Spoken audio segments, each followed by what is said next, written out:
नमस्कार, ज्योतिष मार्ग में आपका स्वागत है। सप्तम स्थान पर ग्रहों की स्थिति क्या बताती है, इसी विषय पर हम चर्चा कर रहे हैं। तो आज हम बात कर रहे हैं मंगल की स्थिति को लेकर। जैसा कि आप शायद जानते भी हैं कि सप्तम स्थान पर मंगल मांगलिक दोष भी होता है। तो सप्तम मंगल क्या-क्या परेशानी देता है वैवाहिक जीवन पर, किस तरह का जीवन साथी हमें मिल सकता है, जीवन साथी मिलता है तो क्या परेशानी आएंगी या कितना अच्छा रहेगा, ये सब बातें हम लेकर आज आगे बात करते हैं। मंगल की स्थिति दिखाती है कि सप्तम भाव पर हमारा जो जीवन साथी है वो काफ़ी एग्रेसिव नेचर का होगा, गुस्से वाला होगा और बहुत ज़्यादा ब्रेव होगा, बहादुर होगा, लेकिन हर तरह के टास्क में उसको इन्वॉल्वमेंट ज़रूरी हो जाता है। फैमिली का हो या आउटडोर हो, किसी भी तरह का अगर कोई कहीं बात चल रही है तो वो अपनी पॉइंट्स, अपने व्यूज़ ज़रूर रखता है। यहाँ तक कि अगर कहीं नॉर्मल बात चल रही है तो भी वहाँ पर अपना डिसीजन या अपनी बात वो ज़रूर रखता है। चुप रहने वाला व्यक्ति ये नहीं होता, गुस्से वाला बहुत होता है। इंटेलिजेंट होता है, धार्मिक भी होता है। डिपेंड करता है कि राशियाँ कौन-कौन सी वहाँ पर हैं, किस राशि पर मंगल है। लेकिन ये जनरल एक सिर्फ मंगल की ही बात कर रहे हैं, मंगल सप्तम स्थान पर हो तो क्या-क्या प्रभाव पड़ता है। इसके अलावा हम बात करें कि वो दिखने में किस तरह के होते हैं। देखिए, मंगल की स्थिति बताती है कि वो हाइट से काफ़ी अच्छे होते हैं, शरीर उनका ब्रॉड होता है, जो उनके शोल्डर्स हैं वो काफ़ी ब्रॉड होते हैं, दूर से ही दिखने वाले व्यक्ति अट्रैक्टिव व्यक्ति होते हैं। हाइट यदि वहाँ पर मंगल मिथुन राशि में, मेष राशि में या फिर कुंभ राशि, ये 3 राशि ऐसी हैं, यदि यहाँ पर मंगल की उपस्थिति हो तो अबव एवरेज हाइट उनकी मानी जाती है।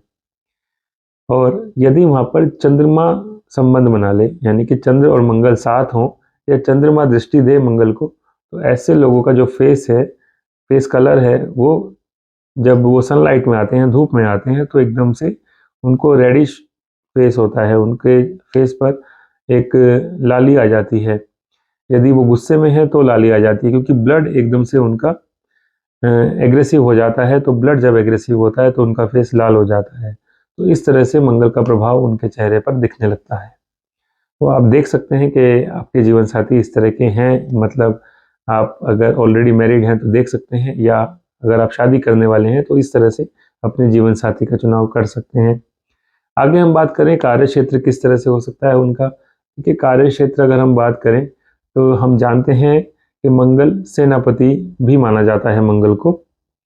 तो यदि वो सरकारी क्षेत्र में है, सरकारी नौकरी में है, आप सरकारी नौकरी वाला अपने लिए व्यक्ति ढूंढ रहे हैं, तो आपके जो जीवन साथी हैं वो पुलिस में, डिफेंस सर्विस में, आर्म फोर्सेस में, इस तरह के कार्य क्षेत्र में आपको मिलेंगे। किसी ना किसी तरह उनका इन्वॉल्वमेंट अगर गवर्नमेंट सेक्टर में है तो इन लोगों से होगा, या तो आर्मी, पुलिस, यहाँ से ही उनको सैलरी आती होगी। ये डिपेंड करता है कि डिपार्टमेंट वहाँ कौन सा होगा उनका, लेकिन जो उनका सैलरी का होगा वो इस तरह होगा। इसके अलावा हम बात करें, यदि वो प्राइवेट सेक्टर में, इंडस्ट्रीज में काम कर रहे हैं, तो मंगल और शनि का संबंध टेक्निकल भी होता है, इंजीनियरिंग को दर्शाता है। वहाँ पर यदि मंगल शनि की राशि में है, शनि की राशि में नहीं है तो किसी, जैसे बुध की राशि में है, तो वो डॉक्यूमेंटेशन, अकाउंटिंग, फाइनेंस को दर्शाता है। तो इस तरह से हम देख सकते हैं कि वो प्राइवेट सेक्टर में किस इंडस्ट्री में है।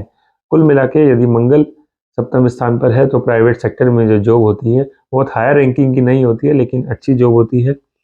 और यदि वहाँ पर बिजनेस की बात करें तो सप्तम स्थान का मंगल दिखाता है कि बिजनेस प्रॉपर्टी से रिलेटेड होता है, भूमि से रिलेटेड होता है, रियल एस्टेट का बिजनेस हो सकता है, रेस्टोरेंट से रिलेटेड बिजनेस हो सकता है। और यदि वहाँ पर राहु का संबंध आ जाए तो ये स्टॉक मार्केट से रिलेटेड बिजनेस भी कराता है। ये सब हम देखते हैं। आगे हम बात कर लेते हैं कि यदि विवाह के संदर्भ में जिन लोगों का विवाह नहीं हुआ है, स्पेशली उनके लिए, कि किस तरह से हम देख सकते हैं कि अच्छे से अच्छा जीवन साथी हमें मिल जाए और मैरिड लाइफ में प्रॉब्लम्स कम से कम आए। तो देखिए, एक तो कुछ राशि हैं जैसा कि मिथुन, कर्क, वृश्चिक और धनु। इन राशियों में यदि मंगल की उपस्थिति है, राहु या शनि से संबंध या दृष्टि दे रहा है राहु या शनि मंगल को, तो आप जान के चलिए कि विवाह में बहुत समस्या आपको आने वाली है। सबसे पहले तो आप सोच लीजिए कि 28 वर्ष से पहले आपको विवाह नहीं करना है। दूसरा पॉइंट ये कि अगर आप विवाह फिर कर रहे हैं तो पूरी तरह से कुंडली मिलान करके करें। जैसा कि आपके सप्तम स्थान पर मंगल है तो आप मांगलिक हुए, तो आपके जीवन साथी के सप्तम स्थान पर गुरु हो, चंद्रमा हो, सूर्य गुरु के साथ हो, ये शुभ स्थिति हो, तो आप बैलेंस हो जाएगा उनका सप्तम स्थान और आपका सप्तम स्थान, तो आप विवाह के लिए आगे बढ़ सकते हैं। हालांकि प्रॉपर कुंडली मिलान भी होना चाहिए, ये तो मैंने सिर्फ मंगल का सिनेरियो आपको बताया, तो इस तरह से आप देख सकते हैं।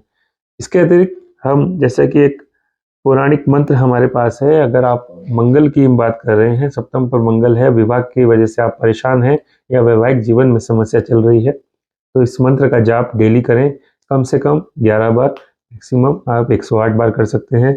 पौराणिक मंत्र है, मंगल के लिए है। मंत्र क्या है मैं बता देता हूँ आपको।